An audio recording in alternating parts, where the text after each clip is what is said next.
I'll take the 20 million, I said quietly, forcing the words past the tight knot in my throat. Once the money is transferred, I'll remove myself from Dorian's life completely. You have 5 days.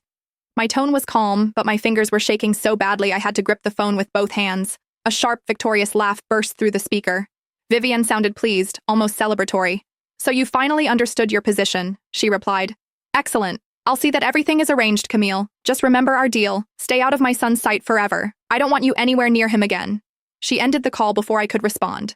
For a long moment, I didn't move. The sudden silence felt deafening, as if the world had been sucked out of the room. My phone slipped from my grasp and landed softly on the sofa. My eyes stung, but nothing fell. No tears, only the dull, hollow weight of giving up. If this had happened months ago, if I were still the woman I used to be, I would have fought back. I would have screamed, demanded answers, clung to Dorian with everything I had. But something in me had changed. I was too tired now, too broken to keep battling a world I never belonged to. I shut my eyes and released a shaky breath. This wasn't how our story was meant to end.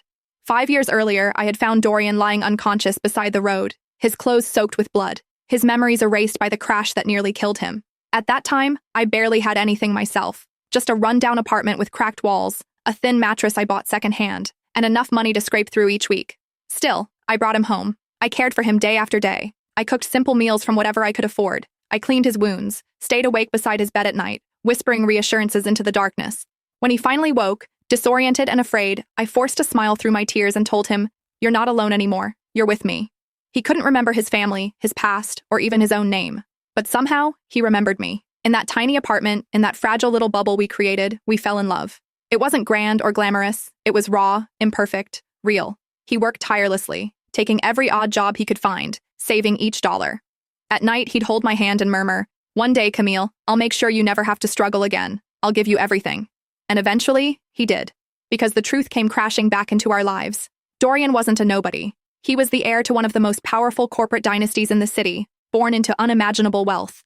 When his memories returned, he took me with him into that glittering world of privilege and influence. I thought it was the beginning of our happily ever after. He stood up to Vivian, his cold, commanding mother who treated me like dirt under her heels. He slid a diamond ring onto my finger and vowed, "I choose you. Always. You're my home, Camille." But fairy tales don't last. Then Yvette came back. His first love. The woman who belonged effortlessly to his world. Beautiful, elegant, connected. Everything I wasn't. She returned as if she had never left, and little by little, I felt myself fading into the background. He forgot our 6th anniversary. I waited in the penthouse, dinner growing cold in front of me,